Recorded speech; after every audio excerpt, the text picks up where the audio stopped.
سوال نمبر 33،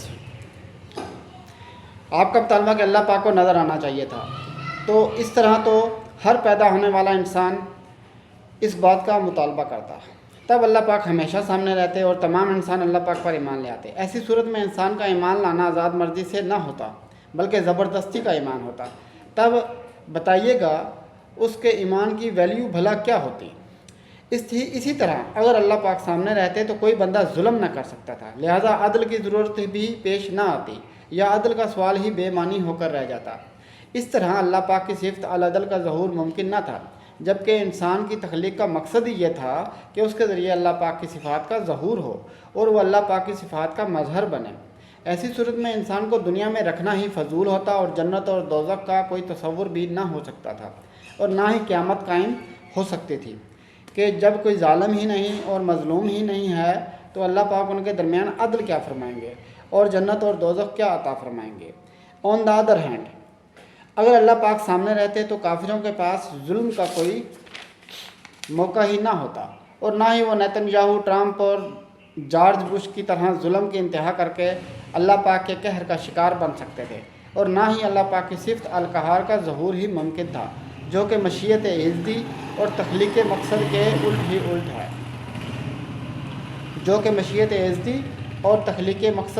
ہی الٹ ہے مزید اگر اللہ پاک سامنے رہتے تو کسی کو تکلیف کا سامنا ہی نہ کرنا پڑتا اور سب خوش باش رہتے تو صبر کا موقع بھی نہ ہوتا۔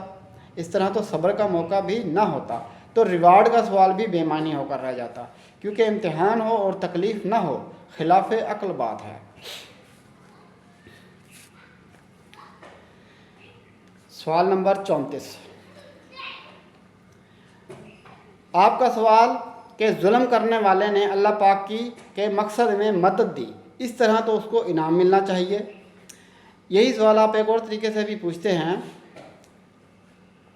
کہ ظلم اگر اللہ پاک کی مرضی سے ہو رہا ہے تو بندوں کا کیا قصور ہوا؟ اسی طرح اس سوال کو اس طرح بھی پوچھا جا سکتا ہے کہ اگر سارے ہی عدل کرتے اور کوئی بھی ظلم نہ کرتا جیسا کہ اللہ پاک نے حکم دیا ہے، تب تو مقصد حاصل نہ ہو سکتا تھا۔ اس کا جواب یہ ہے کہ اللہ پاک نے انسان کو بنایا ہی اس طرح ہے کہ اس نے ظلم کرنا ہی کرنا ہے، یا اس سے ظلم سرزد ہونا ہی ہونا ہے، یہاں تک کچھ بھی غلط نہیں ہوتا ہے، جہاں تک اللہ پاک آپ کے ساتھ ہے، کیونکہ اس ذات پاک نے آپ کو بنایا ہی اس طرح ہے۔ کہانی اس کے بعد شروع ہوتی ہے۔ کون سی کہانی؟ آدم اور ابلیس کی کہانی۔ ظلم آدم علیہ السلام نے بھی کیا اللہ کی مرضی کے خلاف جا کر، اور ابلیس نے بھی کیا۔ یہاں تک اللہ پاک نے دونوں کو کچھ نہیں کہا، بس صرف پوچھا، اور پوچھا بھی بہت پیار اور محبت کے ساتھ کہ اے ابلیس، تجھے کیا ہوا ہے کہ تو نے اس شخص کو سجدہ کرنے سے انکار کیا جس کو میں نے اپنے 2 ہاتھوں سے بنایا ہے۔ آگے سے ابلیس نے اکڑ کر تکبر سے جواب دیا کہ میں ایسا نہیں ہوں کہ اس کو سجدہ کرو جس کو تو نے مٹی سے بنایا ہے۔ کنورسیشن میں آگے چل کر اللہ پاک پر ابلیس الزام بھی لگاتا ہے کہ اس سبب سے کہ تو نے مجھے گمراہ کیا، میں اس کے ہر سیدھے راستے پر بیٹھوں گا اور اس کو گمراہ کروں گا، مطلب بجائے غلطی پر شرمندہ ہونے کے گمراہی میں دور نکل گیا۔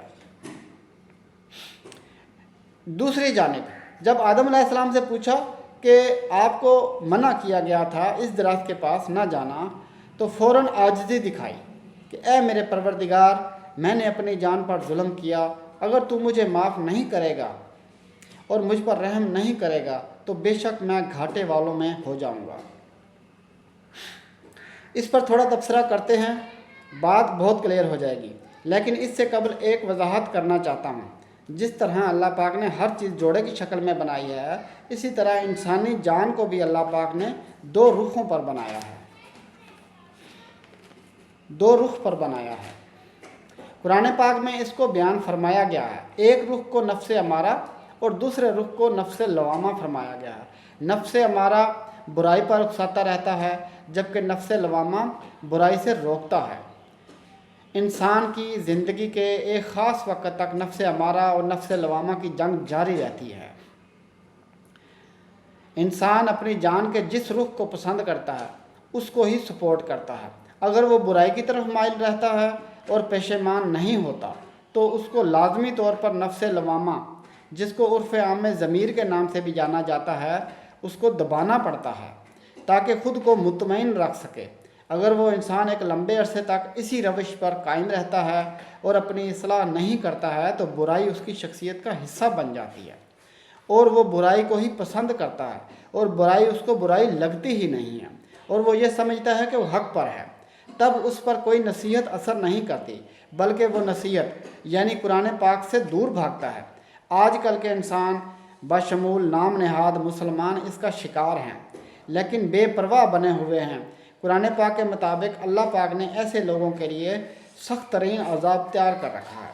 یہ وہ مقام ہے جس کے بارے میں قرآن پاک میں ہے کہ ہم نے ان کے دلوں پر مہر کر دی ہے، اب یہ ایمان نہیں لائیں گے، چاہے بڑی سے بڑی نشانی ہی کیوں نہ دیکھ لیں۔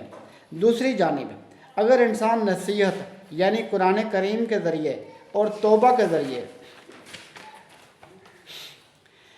اور اچھے اعمال کے ذریعے نفس لوامہ کی پرورش کرتا ہے تب انسانی جان کا یہ رخ اس کی شخصیت کا حصہ بن جاتا ہے، اور جب انسان نیکی میں کامل ہو جاتا ہے تب قرآن اس کو نفس مطمئنہ کے درجے پر فائز کرتا ہے۔ اس مقام پر دکھ آئے، تکلیف آئے یا کڑے سے کڑا امتحان، وہ انسان ہر حال میں مطمئن رہتا ہے۔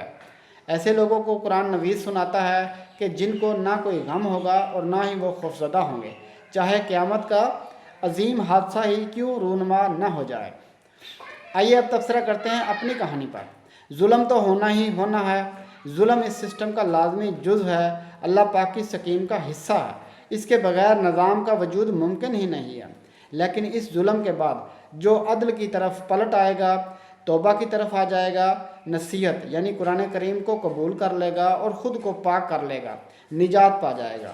دوسری جانب جو ظلم کے بعد اس پر جم جائے گا، اکڑ جائے گا، اپنی اصلاح کی کوشش نہیں کرے گا، کفر و شرک کی نجاست سے خود کو پاک نہیں کرے گا، سخت ترین عذاب میں جھونک دیا جائے گا۔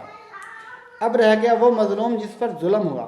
اگر وہ صبر کرتا ہے اور ایمان پر قائم رہتا ہے اس کے لیے بے حساب اجر کا وعدہ ہے۔ بے حساب مطلب کہ اس فزیکل ورلڈ میں ڈیجٹس ہیں ہی نہیں کہ اس کو بتایا جا سکے کہ کتنا۔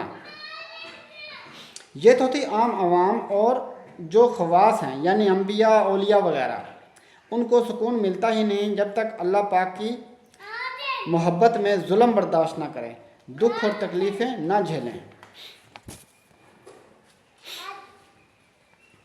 یہاں ایک بات کا مزید اضافہ ضروری ہے، اور وہ یہ کہ ہدایت اور گمراہی اگر اللہ پاک دیتے ہیں تب بندوں کا کیا قصور ہوا؟ اس کا جواب یہ ہے کہ ہدایت کس کو دینی ہے اور کس کو گمراہ کرنا ہے، اس کا فیصلہ پروردگار عالم فرمائیں گے۔ اللہ پاک کی مرضی کے بغیر کوئی ہدایت نہیں لے سکتا ہے۔ اللہ پاک جس کو چاہے ہدایت دے اور جس کو چاہے گمراہ کر دے۔ اب جس کو ہدایت چاہیے وہ ابلیس بدبخت کی طرح اکڑ کر نہیں آئے گا، متکبر بن کر نہیں آئے گا، بلکہ حقیر اور عاجز بن کر آئے گا۔ جو بھی اس بلند و بالا اور بلند مرتبہ بارگاہ جزدہ میں اکڑ کر آئے گا، ابلیس کی طرح راندہ بارگاہ مردود اور لعنتی ہو کر رہ جائے گا، اور جو بھی عاجزی کو اپنائے گا آدم علیہ السلام کی طرح مقبول بارگاہ ہوگا۔